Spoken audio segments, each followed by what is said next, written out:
Pat Fryermuth singing the praises of new QB1, at least pole position QB1, Russell Wilson.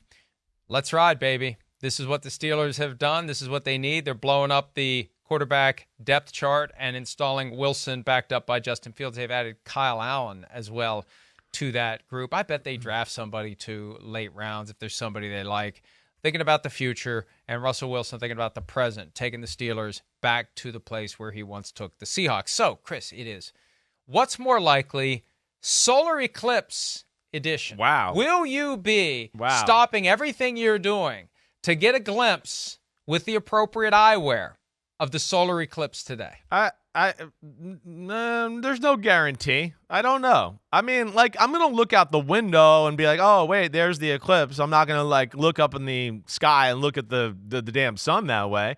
I will just see how it goes. Like, if I'm, in the midst of watching film and doing my draft stuff and all of that, and my wife is like, hey, come outside, the eclipse, and we have some glasses, I'll go check it out. But I'm not like, I'm going to have to clear the day here for 2:35 or p.m. That's when I need to go outside.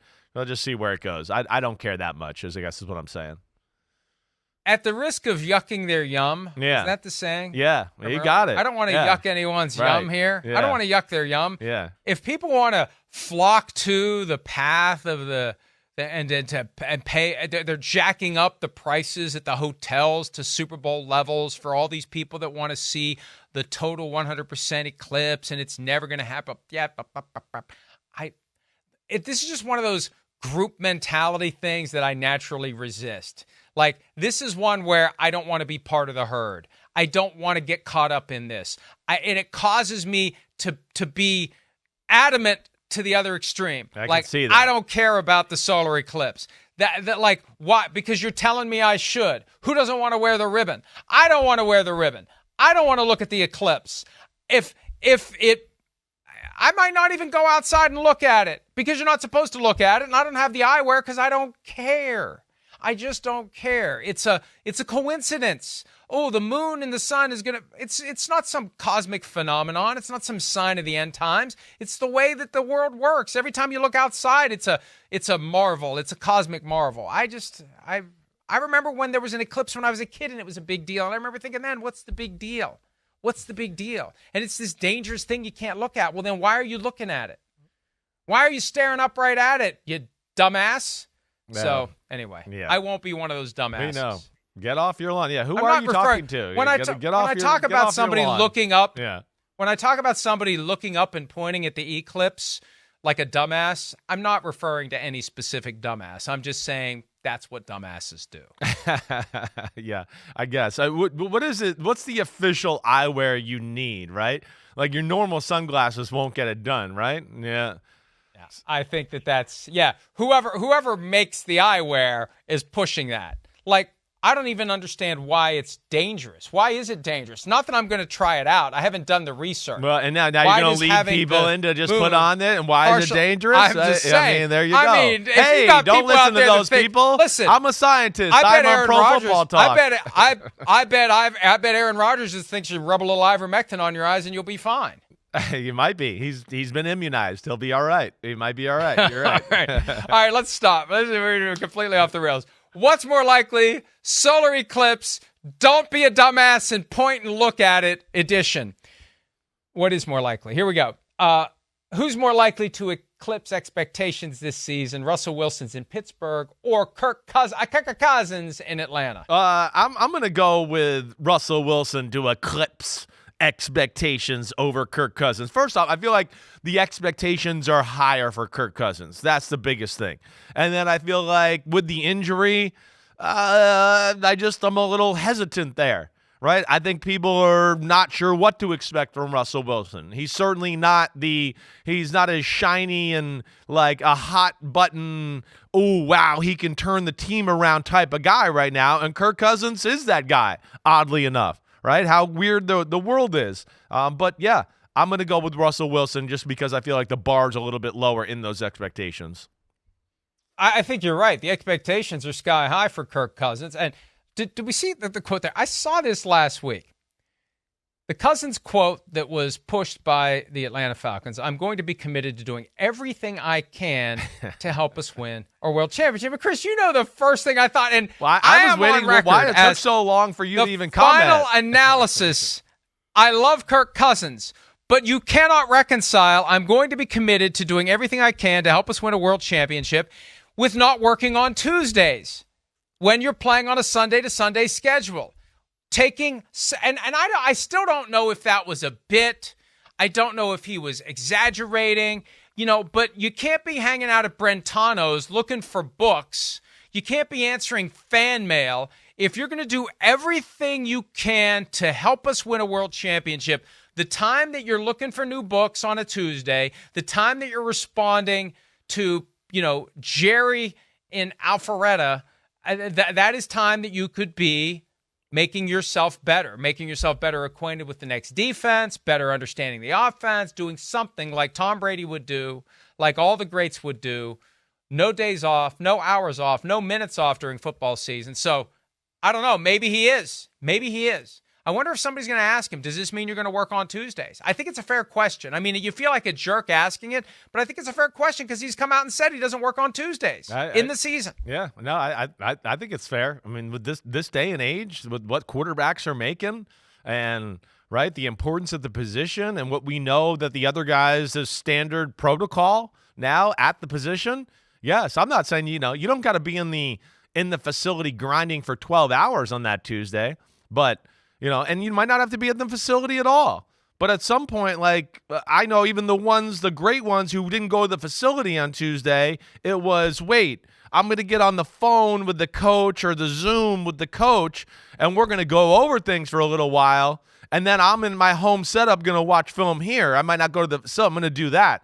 And, yeah, I think it's a perfectly legitimate question for this day and age in the NFL. All right, closer to totality this season, the Patriots defense or the Panthers defense? In other words, which defense is more likely to be complete? And by the way, Kyle Duggar has signed a 4-year deal with the Patriots. He had the transition tag, which gave any other team the opportunity to sign him with the Patriots having a right to match. No one did, so he stays put on a 4-year deal. Derek Brown and the Panthers agree to a 4-year extension, reportedly $96 million with $63 million guaranteed. Which of those two defenses closer to being more complete, being more total in 2024? I mean, they're both great defenses last year, and we know that. I feel like if I'm going to pick one, I'm probably going to go with the Patriots still, though. I am. Again, the Panthers losing Frankie Louvu, right? Losing Brian Burns in trade. I got to kind of see it first a little bit there. They've lost a few significant players in free agency where, the Patriots, I don't feel that way. And it's going to be Matt Judon coming back from injury. And it's, they seem like they pretty much got everybody still there intact. I mean, great contracts by both guys there. I mean, that's the first thing. Derek Brown is without question one of those guys that's in that conversation with Dexter Lawrence, Quinnen Williams, Jeffrey Simmons, Christian Wilkins, right? He's a special football player. So good job by getting it done. And then Kyle Duggar with the Patriots, Mike, we know he's good too. It's such an in vogue position, and he's good at it, right? That linebacker safety hybrid type of football player. Everybody's looking for that guy in the NFL, and the Patriots got a damn good one in Duggar. So, I like both of those deals for both of those teams, but I'm going to go with the Patriots there, Mike. I agree with you as well, and there's just enough continuity there. With Gerard Mayo learning from Bill Belichick, They work on personnel acquisition and development a little bit. They're going to be better. The Panthers are just hot mess everywhere. I have no faith. Panthers are going to have to prove it to me on the field and off the field by not throwing drinks on people. Okay, some facts about I got to get it in at least once a week. Here's why you don't look at the sun during an eclipse. Normally, you don't look at the sun anyway. It's bright enough, though, that you squint and your pupils contract, protecting your eyes from the most damaging rays. During an eclipse, it's sufficiently dim that your pupils don't contract, thereby allowing the harmful rays to go into the eye and can cause irreparable damage. Yeah, I've seen There are cases of people's vision being damaged directly as a result of looking into the sun during an eclipse. So do not be a dumbass and point up to it and look at it. Again, I am not referring to any particular dumbass when I say that. By the way, some more facts, some more solar eclipse facts. There's a solar eclipse roughly once every 18 months, although it's always across a large swath of the earth, and it's usually in places where there aren't people. 2033, Alaska. The next one in the lower 48 states will be 2044. I will be quite old by then, but that's only Montana and North Dakota. 2045 is the next one to cross the entire USA from Northern California to Florida. 2099 will be the next total solar eclipse in West Virginia. So I will be waving. I'll be giving the whole thing. I'll be waving. Deader than a doornail at that point. Where I am. I know exactly where I'll be. Well, yeah, you'll be in the grave. Down the hill. Me and Aaron Rodgers will be, taking a leak on your grave, watching the eclipse. It's going to be awesome. You'll be dead in 2099 too, there, bucko. Okay. And he will be too. We'll all be dead by 2099. What year is it? 2024. That's 75 years away. Yeah. It's safe to say that probably anyone listening or watching right now, good chance you ain't going to be here for 2099. And if you are, you're probably going to be in a condition where you're not even going to know what's going on when the I don't know. My kids might be listening right now, so screw you for that comment. They might make it 75, to that, okay? 75, 88. Your son will be 88. Yes, right. I know, that's crazy. Yes. Maybe he can. He's got that good Italian genes. Maybe he can make it. Yeah. He can, and I'm not going to say it. I'm not going to say it. It's a reference to what you were going to do to my grave. He can do it instead. Yeah, we'll tell him to. Oh, I said I wasn't going to say it. All right. Hi, it's Mike Florio. Thanks for watching PFT on YouTube. Hit subscribe for the latest news and analysis from Pro Football Talk.